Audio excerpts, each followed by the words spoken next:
Yes, so we will start the class.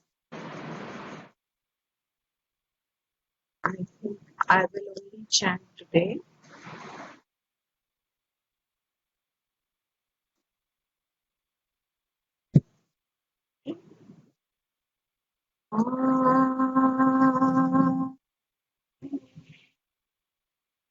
Sahana Vavatu Sahanau Bhanatu Sahaviryam Karavavahai Tejasvinavaditamastu Ma Vidvishavahai Om Shanti Shanti Shanti.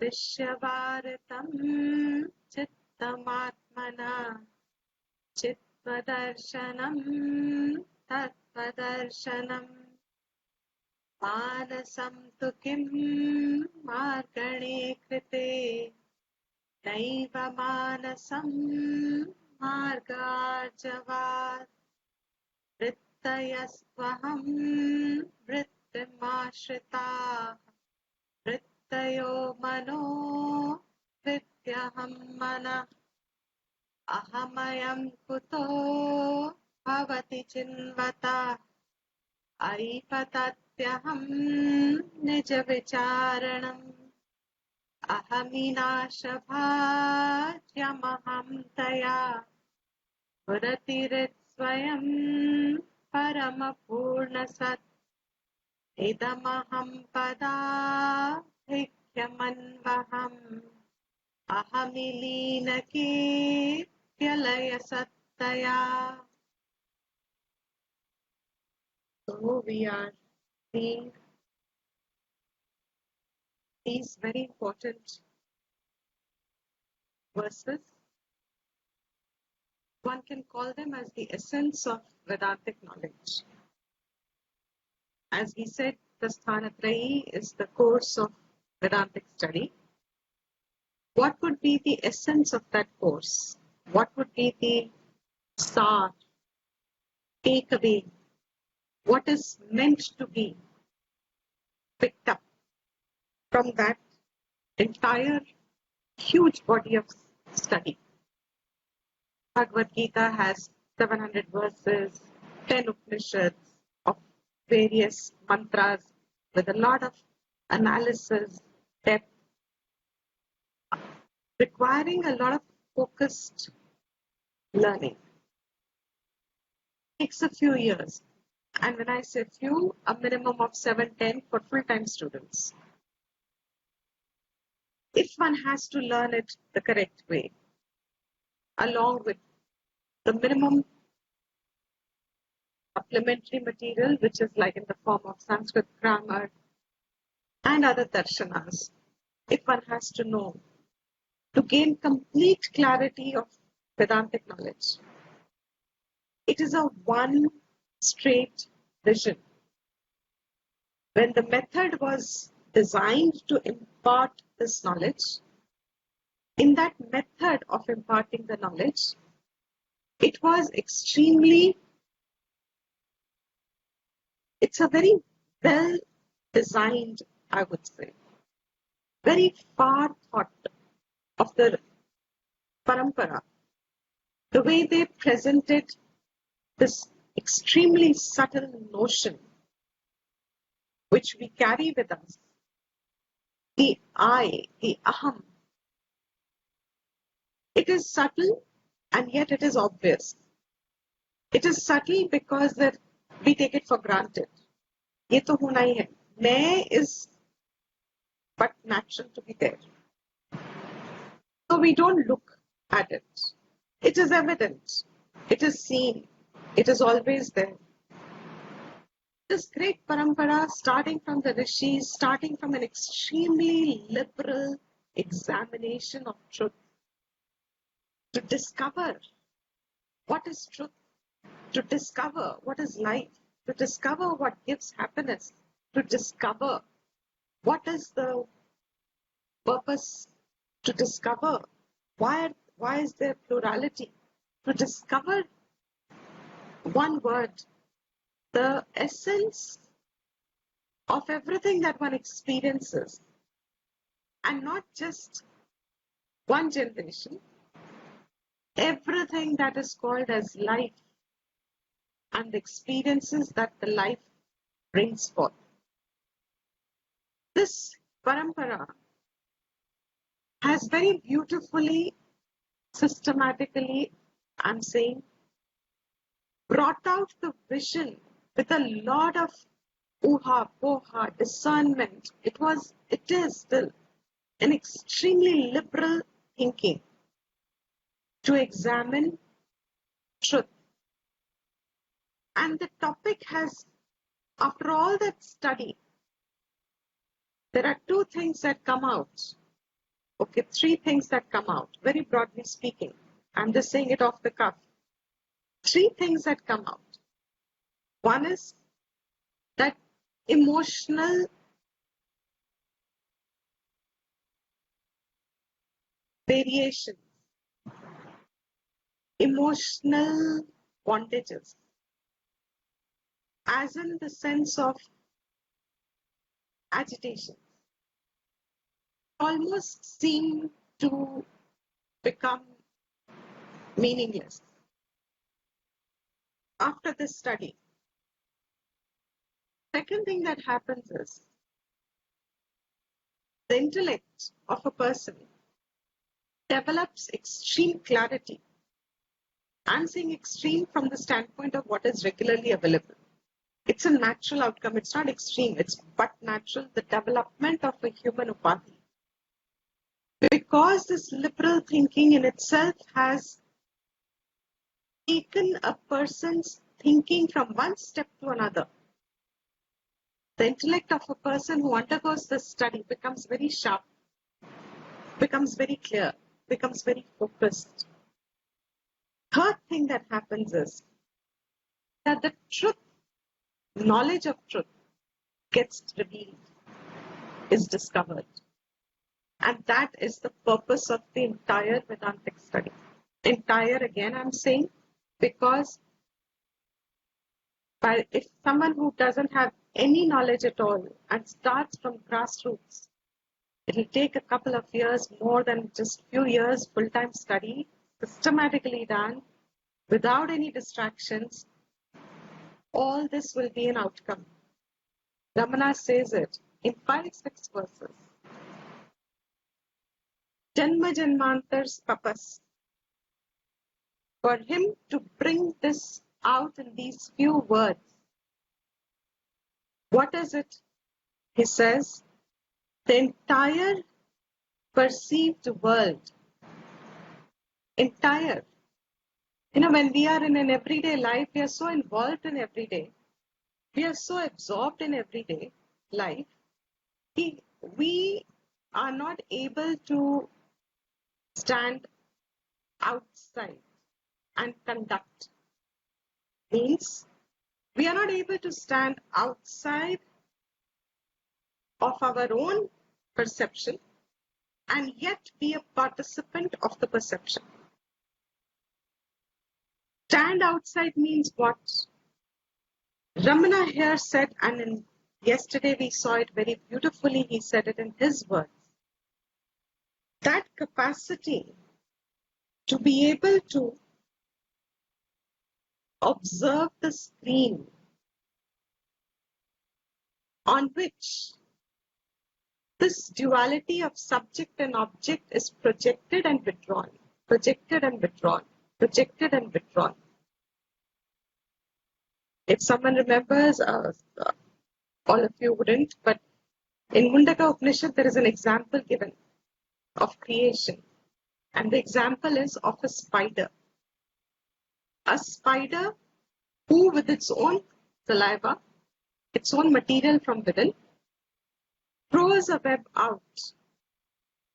And at a particular point, sometimes, whenever it senses danger, It withdraws the whole thing within. It projects its web and it pulls back the web within its own self.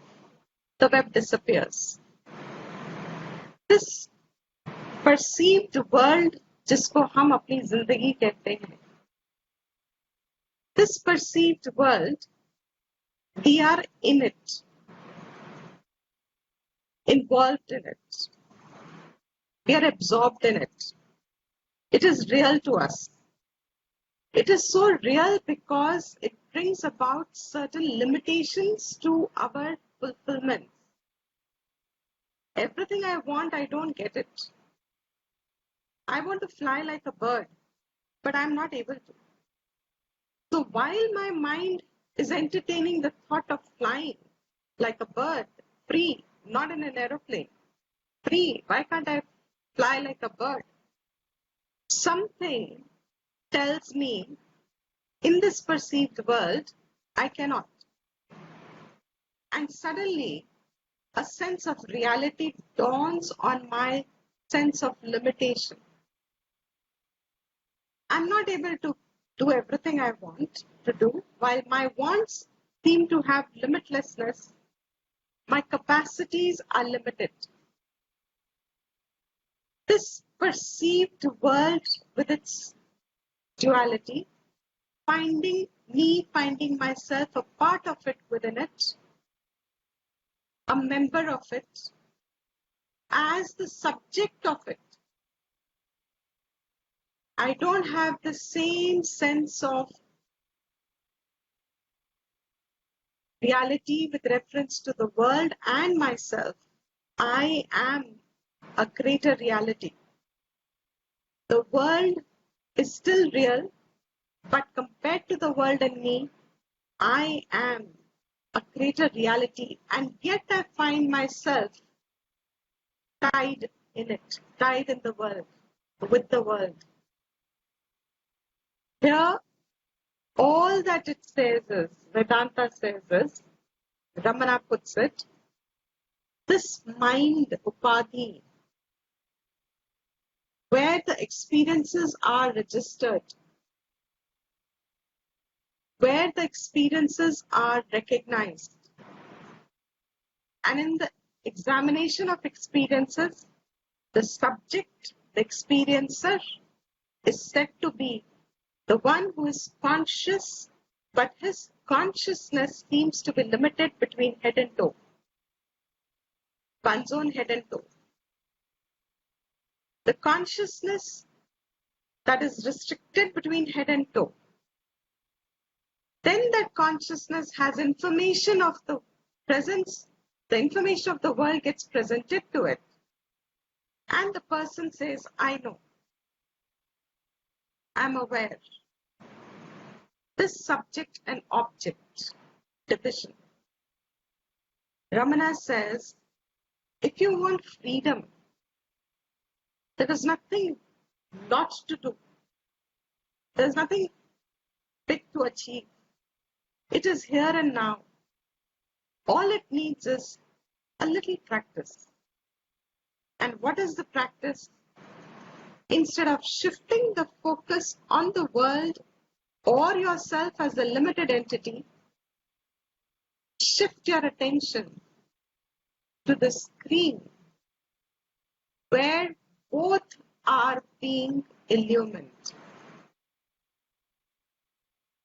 Where is the knowledge of both taking place?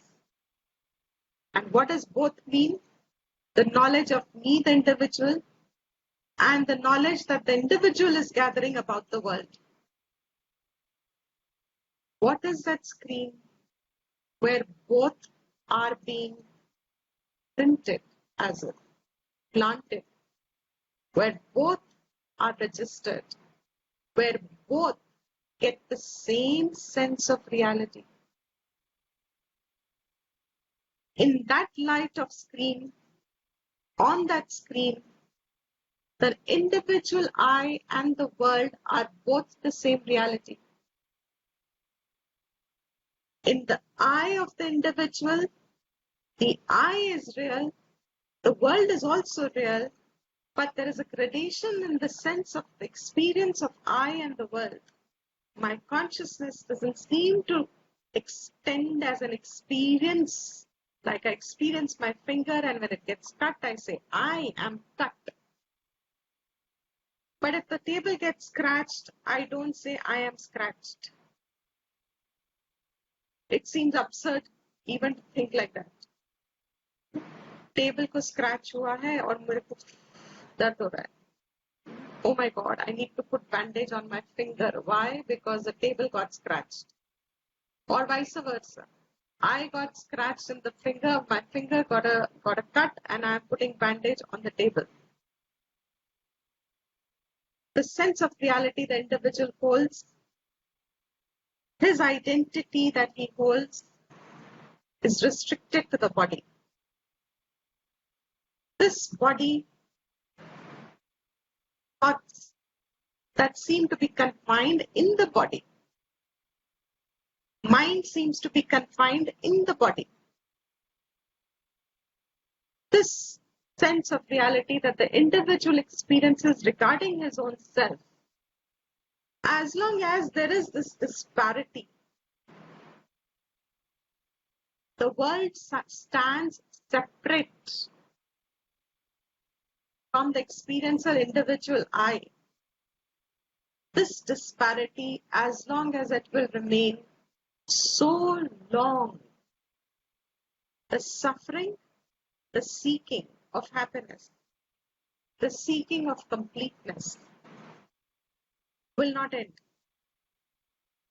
How long will it not end? If anybody even understands this little statement, I trust we get horripilations. The gravity of the statement. How long will it not end? On its own will it end? When will it end? This lifetime it will end. Am I certain there is no other lifetime that I'll be born again? If I say there is no other lifetime, fine, one lifetime I can bear it. But what is the certainty that there is no other lifetime? In the next lifetime, will I get it? What is the certainty I'll get it? Is there a certainty ever with reference to this question that as long as I see the world and me separate, so long, suffering will not have a cessation. There'll be gradation, but not a cessation. Not a complete cessation. It's not annihilated. It's not destroyed. When does it get destroyed? It gets destroyed when the entire mind upadhi is destroyed. When is the mind upadhi destroyed? Literally, you cannot destroy it. What does it mean to say mind upadhi is destroyed? Mind upadhi has got boiled down to the sense of I. When the sense of I is destroyed, the duality is destroyed. The suffering is destroyed. When does the sense of I get destroyed? When where it is illumined is registered. Where is it surfacing? Where is the I a knowledge for me? What is the sthan? I use the word sthan because it's not really a sthan, but it is a sthan of manifestation, of recognition. In the ever-pervasive chit consciousness, I is a sthan of emergence. That's the where the subject and the object are constantly projected and withdrawn, like sleep and waking. That sthan in which the entire waking fell into resolution and fell into just no duality. And that sthan where the entire plurality emerged.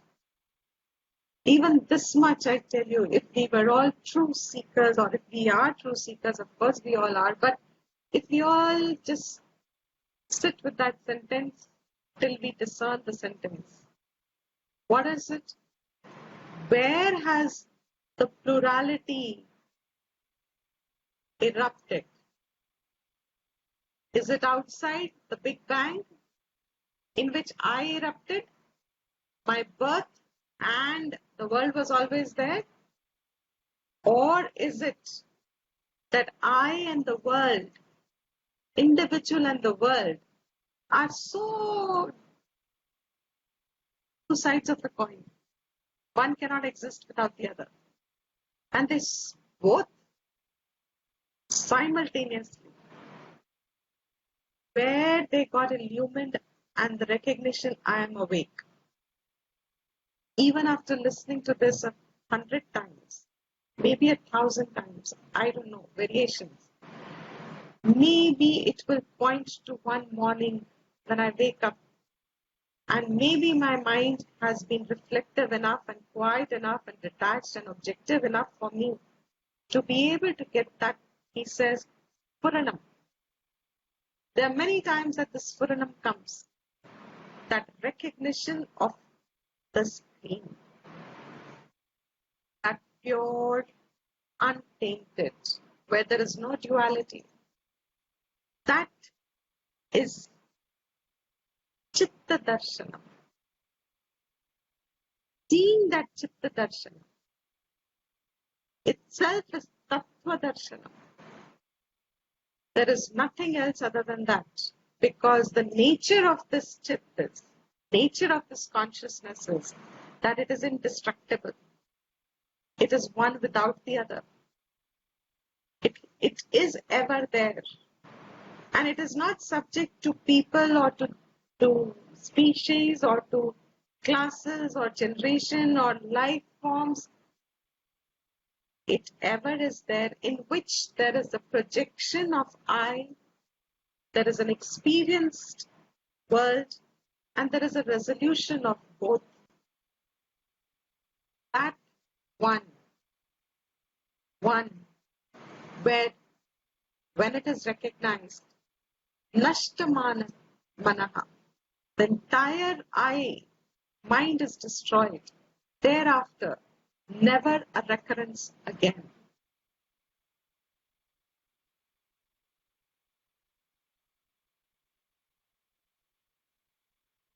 He says, we finished all this yesterday. He says, here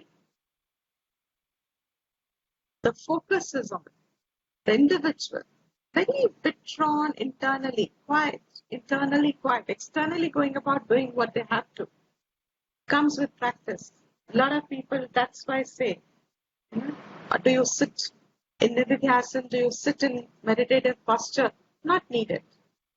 Samadhi, for Samadhi you need meditative posture. Nididhyasana, you don't need it anywhere and everywhere. That recognition is to be established. Idam aham padam. Abhikyam. Aham padam. Pad means word. I word.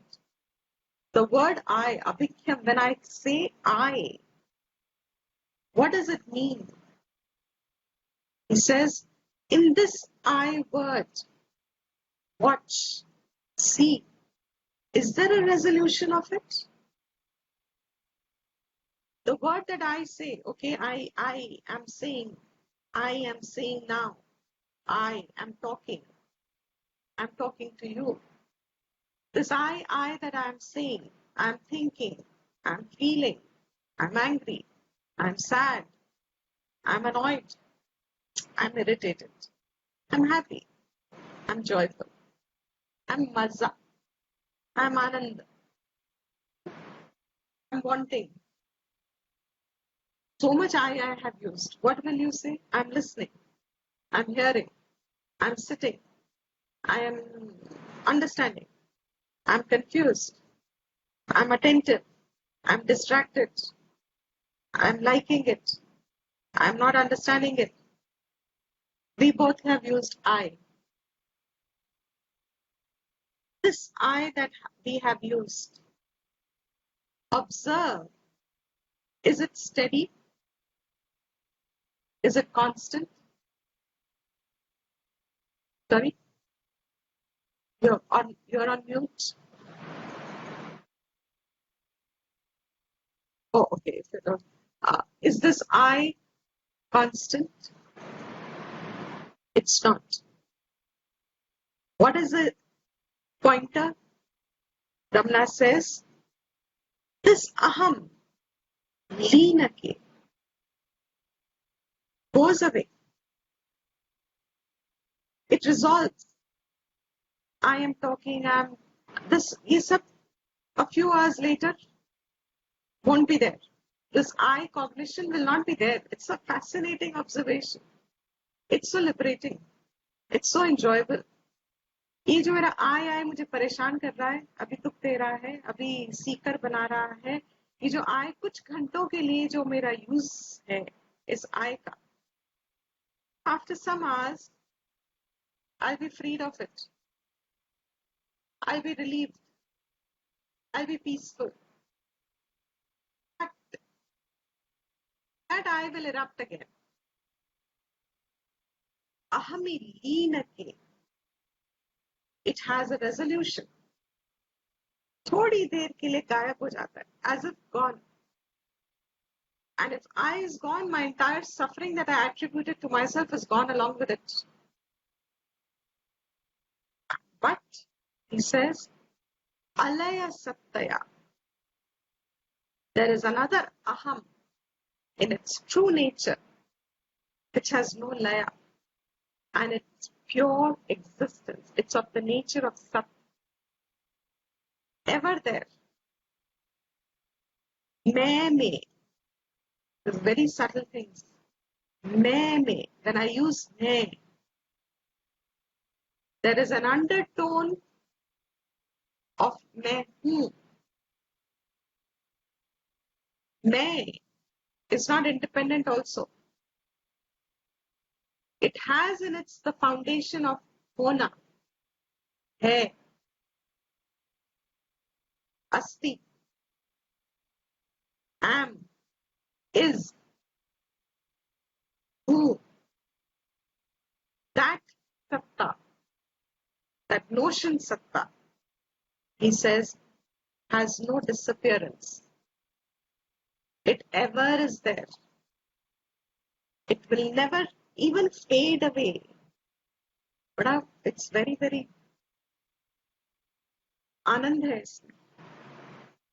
It doesn't even fade away, forget disappearing.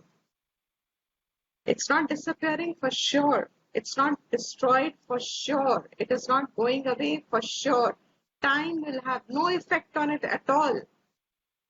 It will not even fade. It will not ever become non-existence. It will never not be. That hai, who is always there. With the body, without the body. Then he says in the 22nd verse now, what is this body? Whatever you are identifying as I, subject I, vigraha, this is a vigraha.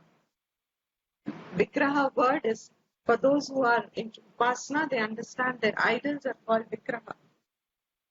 Vigraha means amalgamation. It's a vigraha for something subtle abiding in it. What is this vigraha? Body, indriya, pran, senses, breathing, dhi tamaha. It is of the nature of dhi, thinking. Vigraha, indriya, prana, dhi. Tamaha, tamas, ignorance, darkness. What are they actually? Na aham. That is not the real nature of aham. That is not the screen. Na aham. It is not the nature of screen. It is not aham. Na eka. It is not that one non-dual. It is not the pure Sat. This Vigraha, Indriya, Prana, Dhi, Tamaha, which I have identified as I, which I identify as me, na aham ekam. It is not that one. It is not Sat. It is not pure existence. It is not the one which will not die. It is not the one which will not, which is going to be ever there. It is, in fact, this is discernment. In fact, it is Tat Jadam. It is of the nature of inertness. Jad hai ye. It has no power of its own. It has no Shakti of its own. It is not an enlivened, it is not consciousness. It by itself has a dependence on I, the screen, for it to be known. It in fact is of the nature of Jad, inertness. Moreover, that Jadata of it makes it be indeed Asat. It is Asat, not permanent, temporary existence. I don't know if there is anywhere else in any other script, however much Vedanta I study or teach or do any other text in the world hereafter, I don't know if anywhere else can come as clear as he says it here. I'm sure everywhere it is in the same sense. But how clear is this? The body, the mind, the senses, the breathing, everything that I call myself as I is indeed inert. It is asat. It is temporary. Then he says in the 23rd verse, Sattva Bhasika.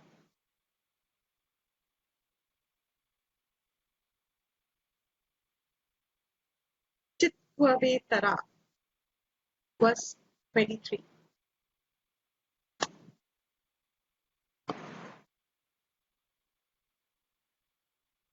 Sattaya hi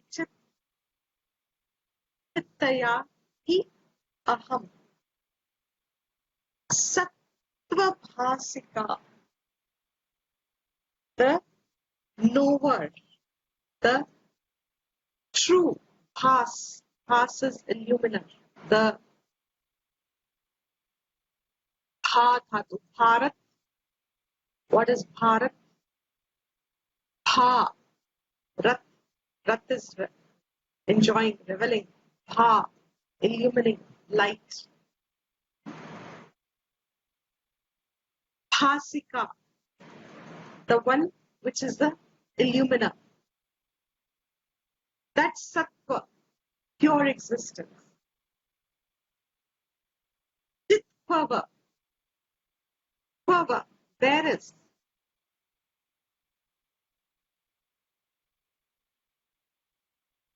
Itara. Other. Chit. To know this Sattva. Where is there another Chit? Chit is where you are knowing. How can there be another Chit? To know Sattva. Sattva means not the Guna. Sat. To know Sat. To know an object, you have Chit. Chit and the object are illumined by Sat. To know Sat, will there be another Chit? Is there another Chit? Then it is Anavastha. The dosh of Anavastha. What is the dosh of Anavastha? To know Chit, you must have Sat. To know Sat, if you say there should be another Chit, then to know that Chit, you will have another Sat. then to know that Sat, you will need another Chit. Whatever leads to this dosha in thinking, it brings a cyclical reference, an inference which will go on in a cyclical manner. That is called anavastha, undeterminable. You cannot determine it. And whatever cannot have a conclusive determined thinking, that must be a fallacy in thinking. Means that thinking is incorrect. So, preventing that error of thought, Ramana says, and it's common sense. If Chit is known by Sat, whatever is in your Chit, whatever thoughts you're entertaining, I thought, I am this thought, this is the world thought, the world is here, this is there, whatever is the entertained thought, your thoughts are known because of Sattva, Sat, existence. How will you know existence? Will there be another Chit? Is it possible? Therefore, Ramana gives a conclusion and liberation. Sattaya Chit. The Sat itself is of the nature of Chit. Sat itself is the knower. Sat itself has the knowing capacity. Sat itself is that which illumines. Sattaya Chit. Chittaya Aham. There is no third entity. The knower is the true nature of I, the limited I. That true nature is Chit, is Sat. This kind of completes one prakaranam. It started from the 17th, 18th verse. Here one level of teaching gets completed. Aham reduced itself to pure Sat. And pure Sat is pure Chit. And pure Chit is pure Anandam. Because there is no duality there. It alone is. That, how did you arrive at?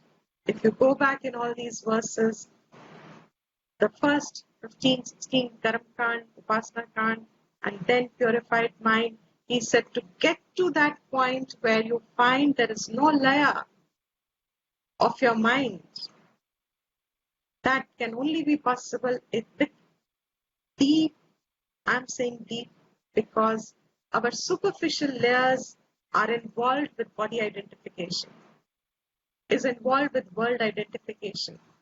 The superficial thoughts that we interact with every day, having a sense of reality and purpose, they are on the upper surface level.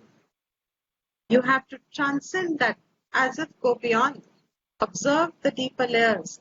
And in those deeper layers, Ramana says, when you start examining, observing your thoughts, you will realize there is actually no independent entity called the mind. This entire mind is only reducible to I thought. And then you observe the I thought. Your I thought is only nothing but this body, senses, prana. All this is the I thought. But he says this is actually Jad. You go observe, where is this I rising from? Where is it getting enlivened from? Where is the knowledge of I? Who's supporting that light? Light is the only word one can really say. Where is that gyan happening of I? Guy. That gyan which is illumined, illumining the gyan of I. That is pure. Advaitam. Advitiyam. There's nothing else there. Nothing else can be there. It is ever present. That is Chit. That is Aham, real nature. That is Sat, pure existence. And that is Anandam, ever free of all limitation and grief. free of all sense of want. Once one has firmly adhered to identifying with that screen, all this change is only temporary. It will be born, it will be gone, it will come again, it will go again. That is why nothing in the world really at one level changes. Nothing will change. Generations come and the same thing. नाम रूप बदलता है, but स्वभाव नहीं बदलता. जगत का स्वभाव नहीं बदलेगा. There will always be duality. There'll always be plurality, and there'll always be the jhagda between the asuras and suras. There'll always be people who are going to be. There'll always be this fight between the good and the bad, and you will always be finding yourself caught up in it. What is the way to free? The way is to discover. Adhere, discover first, recognize, and then stay with it. Stay with that recognition. Stay with that awareness. Stay with that knowledge of Aham as Atma. Then you are freed of this. Then it becomes like a dream which comes and goes. You are not a part of it. You know you don't get affected by it. You know that in the dream, even if you've cut your finger, you don't get cut. You know, on waking up, in the dream, the suffering that I felt was in fact mithya. That suffering that I felt was truly not a real suffering. It was suffering as long as I was a part of the dream. But it was never in real a suffering at all. If I bothered to wake up, the suffering can end then and there. Underline the words. If I bother to wake up, the suffering can end here and now. If I bother to recognize the true nature of I, the suffering will end here and now. And now in the 24th verse, he says, even Ishvara, remember in the beginning, the first verses, he said Ishvara has been deliberately brought into a person's life, person's mind. Deliberate imposition has had to happen for the chit to become Shuddha. Now he is resolving that. Even Ishvara is not a separate entity. The only difference between Ishvara and Jiva, Isha Jiva Yoho, Vesha Dhivita, is only in the external appearance. Vesha, external garment. Hida, it is only, the difference is only of an external appearance. Tat Swabhavataha Vastu Kevalam. They both are actually only of one nature, one Vastu, which is Sat Swabhavataha, which is of the Swabhav of Sat. Ishvara and Jiva Bhed is as long as there is the Bhed of I and the world. As long as there is a division of I and the world, so long Ishvara and Jiva Bhed is also there. But truly, essentially, Ishvara and Jiva both also get reduced only to Sat Svabhava, that which is ever pure existence and nothing else. So with this, I think we even end. If there's any question, we can take it up. Otherwise, the 25th verse, I'll just start now.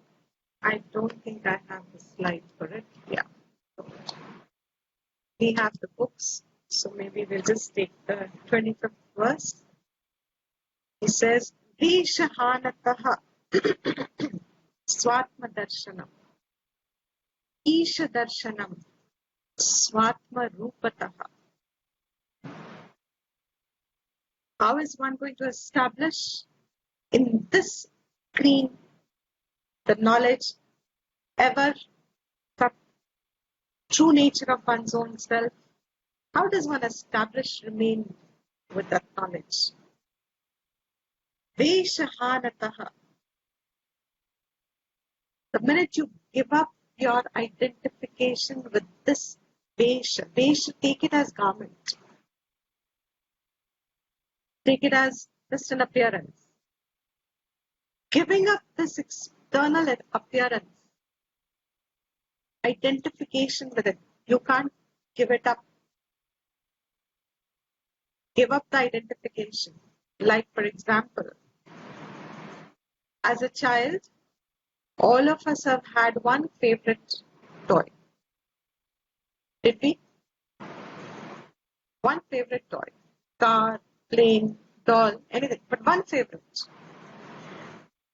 If you remember your own mind back then, what was the value of that toy? I give my example always. I had a doll. And I asked myself, oh, I must be 1, 2, 3 year old. I asked myself, what is this doll to me? So is this doll my child? Is this doll my friend? What is this doll to me? And after a few impositions of relations, I decided this doll is like a sister, but a friend.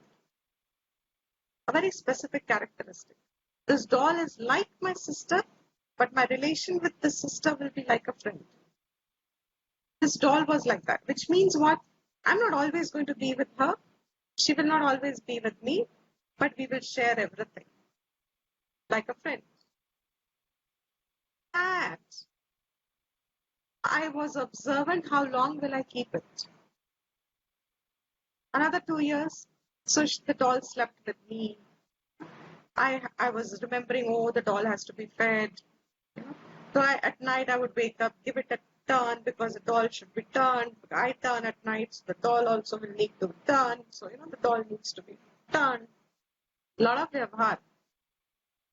Living it. For a child, it's necessary. Living it.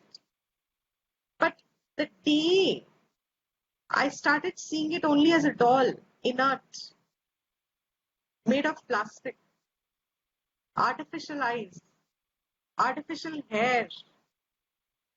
I removed the wig and I planted another wig on it. Nothing happened to me. And before that, before this day, if anybody played with her hair, I would get upset because her hair needed to be combed, it needed to be plaited, it was long, so it needed to have all that vyavhar with it. The day I started seeing it as made of plastic, and I saw that it was made in a factory. It was designed by someone. Now this doll never became real to me. Because where did the vision transfer? The same sense of reality got transferred as if to some other sense of reality. This is important.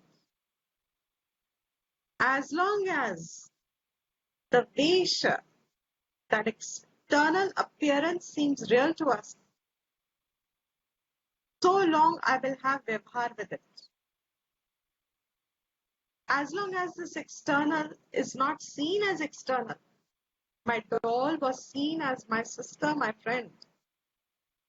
As long as I'm seeing it as my sister, my friend, I treat it differently.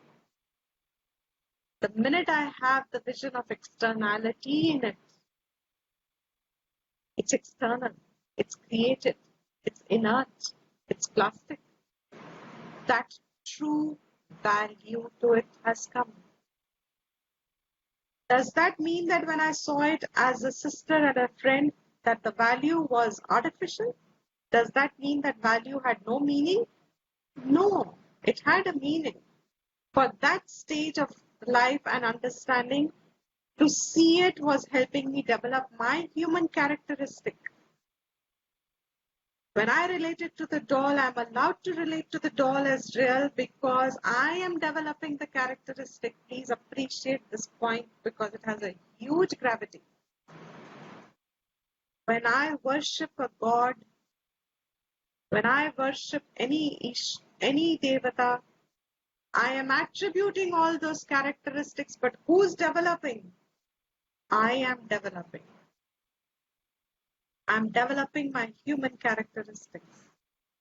But the day I see the externality of all the three, the individual has benefited from this external doll, which is now here in the equation of Upasana, a form, a god, a deity. What happens? Deshahanataha. When I give that up, when I've given up my doll relation, I benefited because I became capable of forming better relations with walkie-talkie dolls. I knew how to interact with them. But when I grow further, and even the I who's relating has now become a Vesha, and I can now withdraw from that. That Veshahanataha, giving up this external appearance, Swatma Darshanam, I get the darshan of my own self. I see who I am. This I today, as an individual name and form, has many dolls in the world.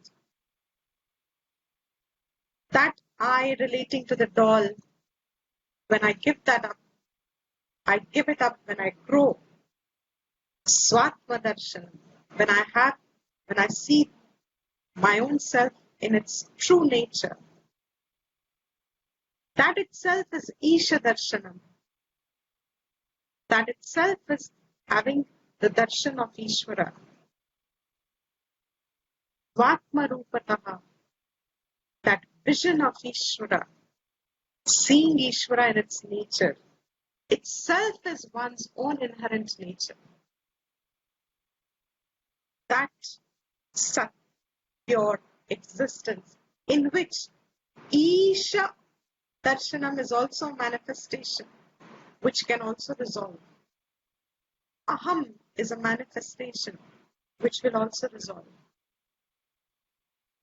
That Swatma Rupataha, seeing one's own inherent nature, is Isha Darshanam.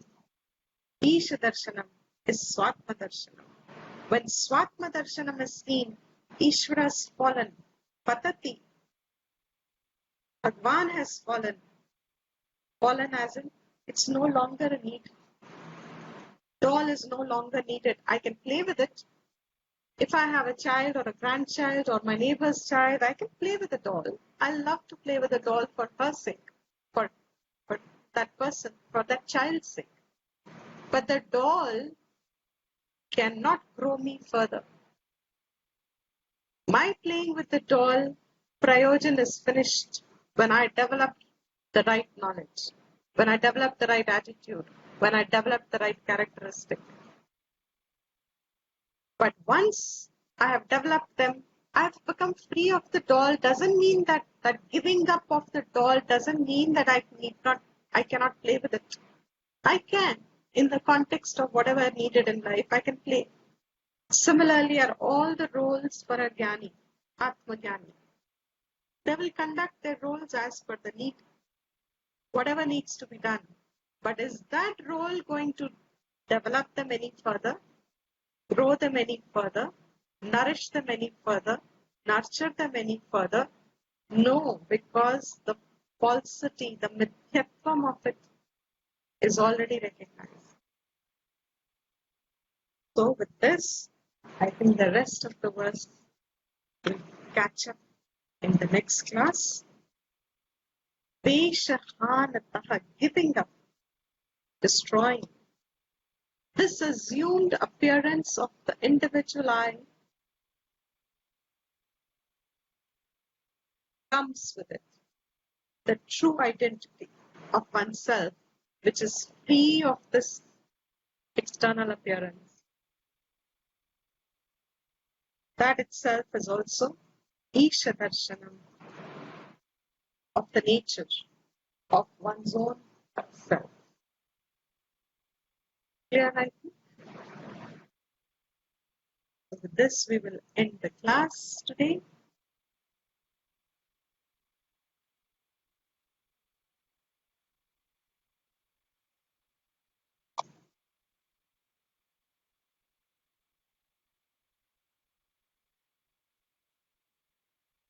Om Sarvesham Swastir Sarvesham Shantir Bhavatu Sarvesham Purnam Bhavatu Sarvesham Mangalam Bhavatu Sarve Bhavantu Sukhinah Sarve Santu Niramayaः Sarve Bhadrani Pashyantu Ma Kaschit Dukkha Bhag Bhavet ॐ स्वस्ति प्रजाभ्यः परिपालयन्ताम् न्यायेन मार्गेण महीं महिषाः गोब्राह्मणेभ्यः शुभमस्तु नित्यम् लोकाः समस्ताः सुखिनो भवन्तु काले वर्षतु पर्जन्यः पृथिवी सस्यशालिनी देशोऽयं क्षोभरहितः ब्राह्मणाः सन्तु निर्भयाः ॐ शान्ति शान्ति शान्तिः.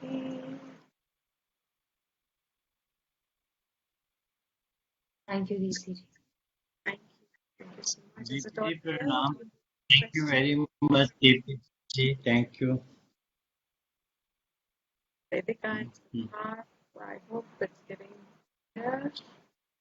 Yes, little bit. All right. So we'll see you